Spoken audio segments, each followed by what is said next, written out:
गुरुर्ब्रह्मा गुरुर्विष्णुः गुरुर्देवो महेश्वरः गुरुसाक्षात् परब्रह्मा तस्मै श्री गुरुवे नमः।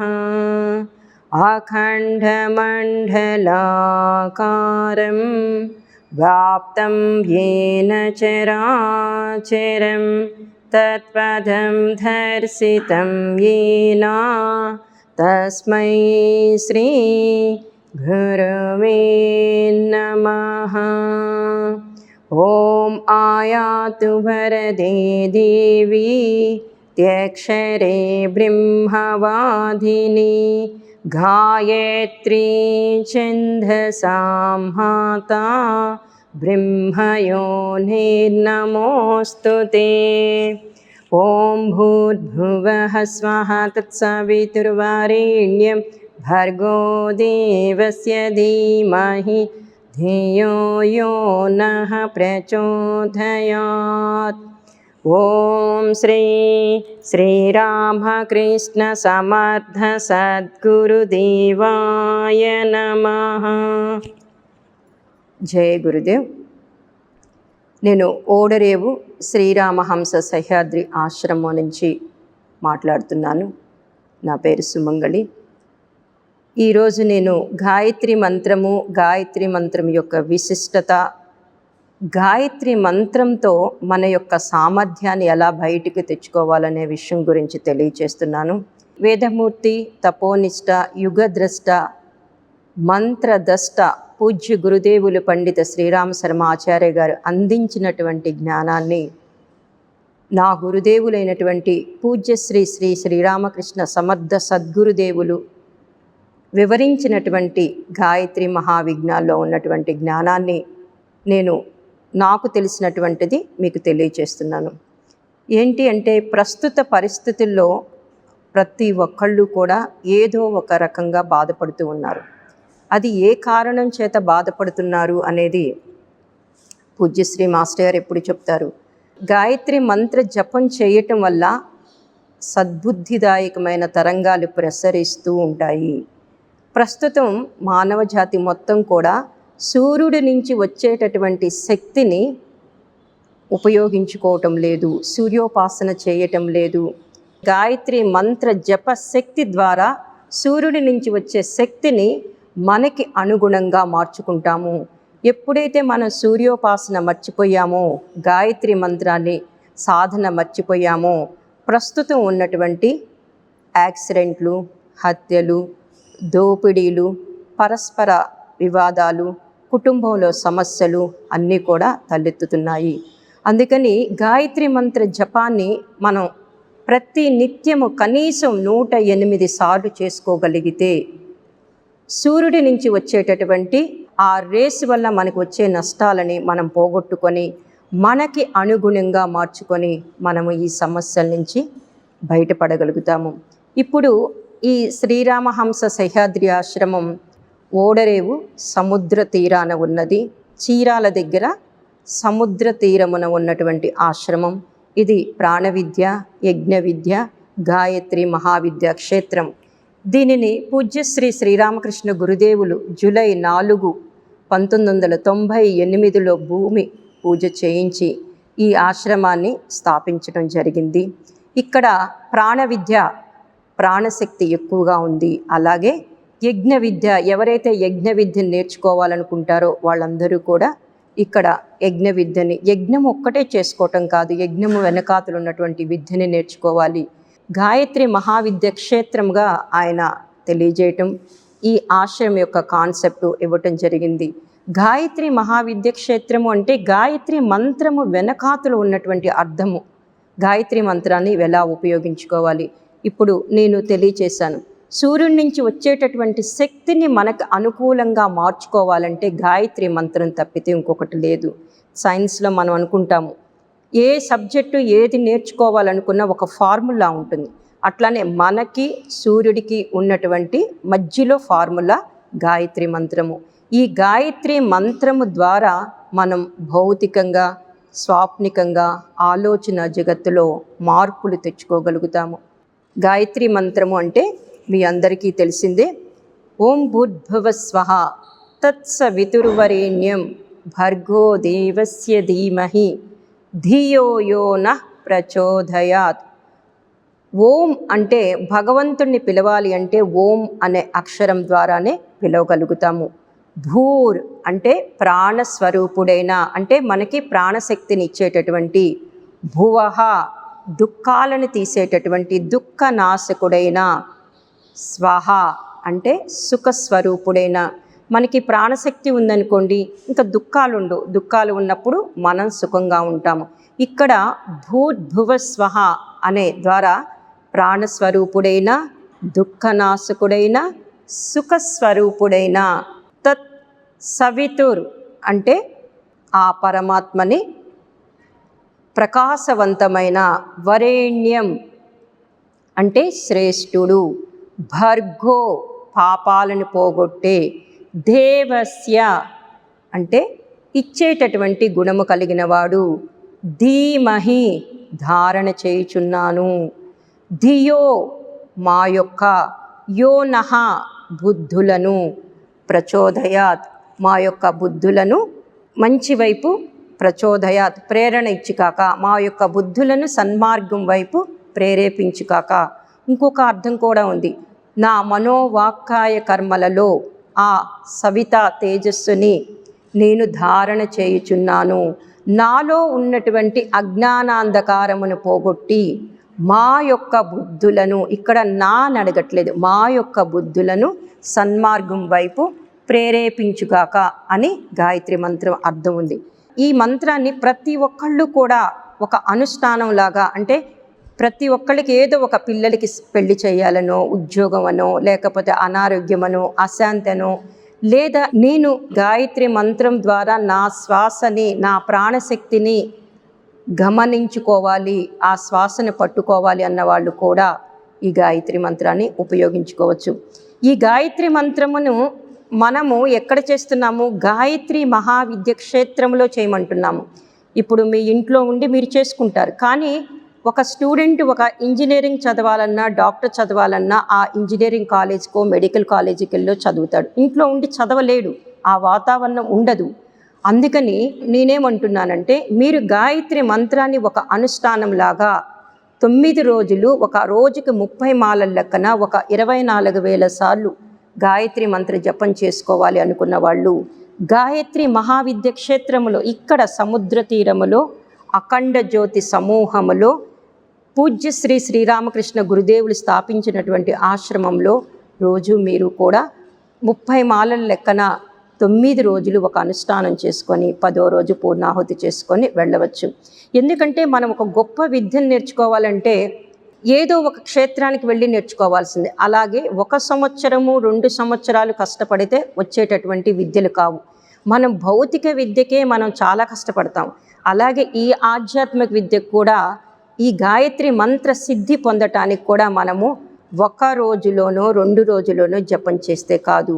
గురుదేవులు, పూజ్య గురుదేవులు చెప్తారు, ఒక అనుష్ఠానం చేసుకోండి, ఒక లఘు అనుష్ఠానం చేసుకోండి, మీకు ఎలాంటి సమస్య ఉన్నా కూడా ఈ లఘు అనుష్ఠానం ద్వారా మీకు ఆ సమస్య నివారణ జరుగుతుంది అని.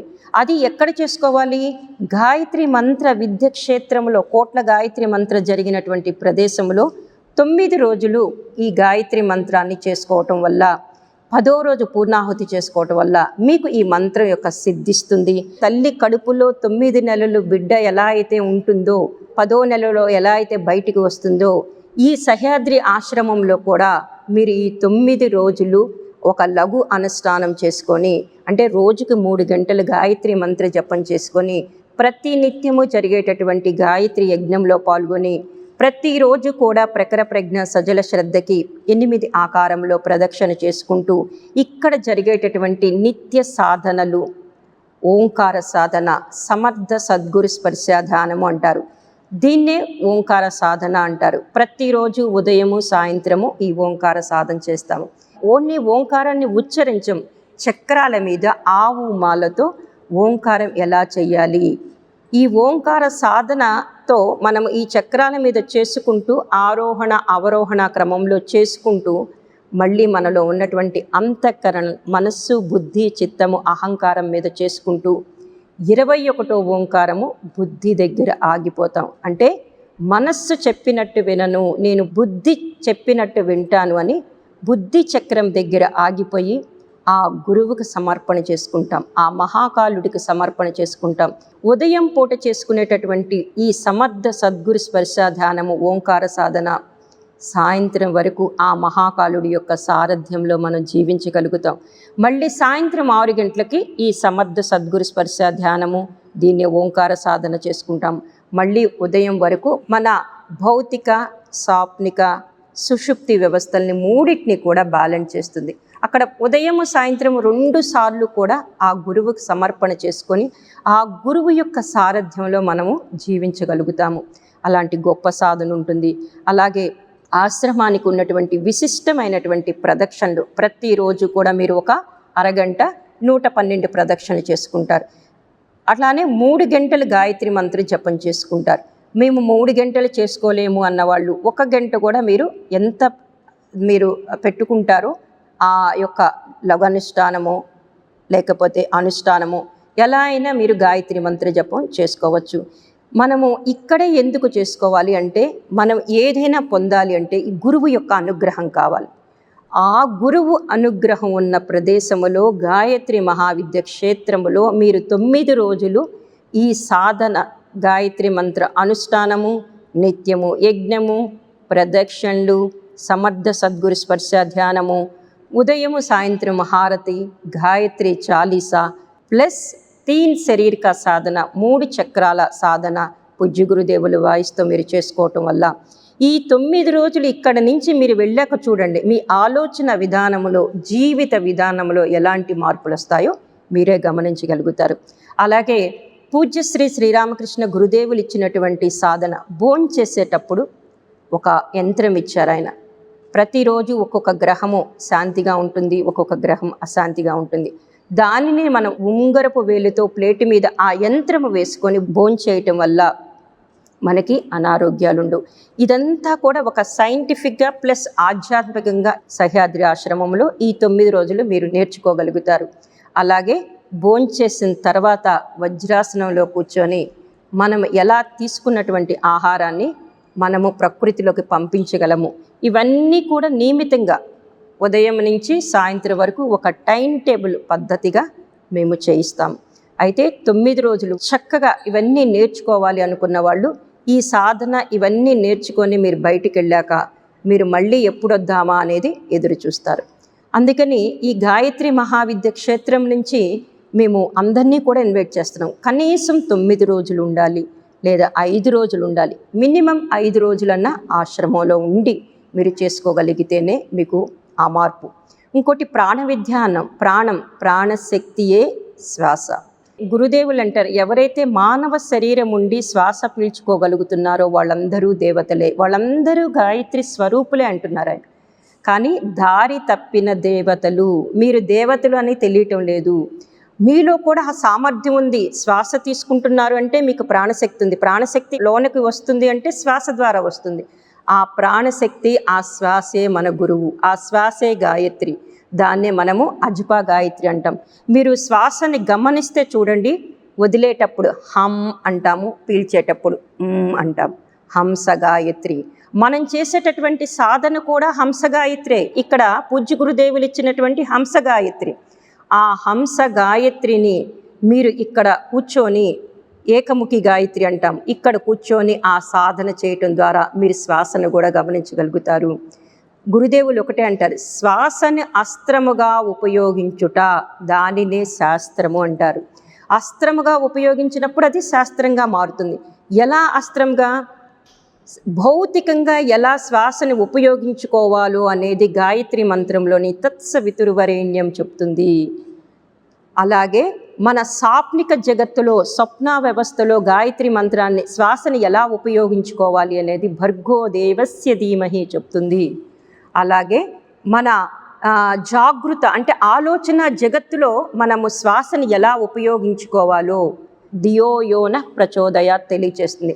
అందుకని మన శ్వాసే మన గురువుగారు ఒకటే అంటారు, ఏ కుల మతాలు లేవు, మానవ శరీరం ఉండి శ్వాసను పీల్చుకోగలిగితే మీరు గాయత్రి స్వరూపులే. అదే గాయత్రి, అదే అజప గాయత్రి. గాయత్రి మాతను ఏమంటాము? వేదమాత, దేవమాత, విశ్వమాత.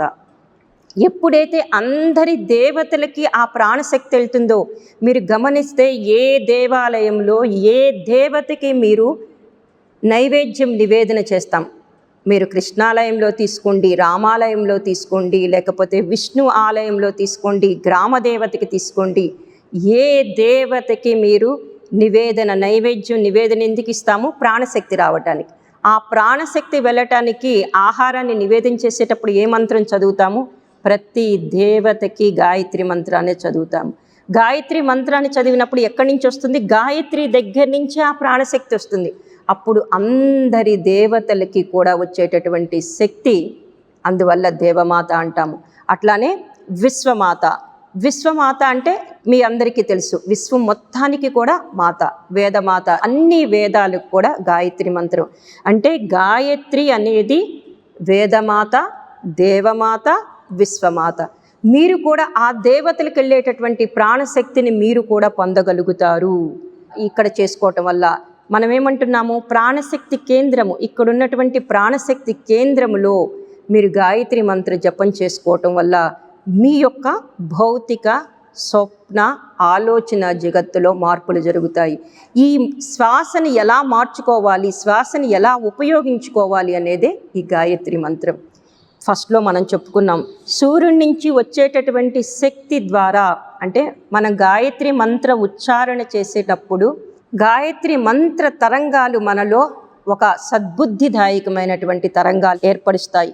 కానీ ఇప్పుడు గాయత్రి మంత్రం చేయటం మర్చిపోయాం. ఓం భూర్భువః స్వః తత్సవితుర్వరేణ్యం భర్గో దేవస్య ధీమహి ధియో యో నః ప్రచోదయాత్ అని ఉచ్చారణలో ఉన్నాం.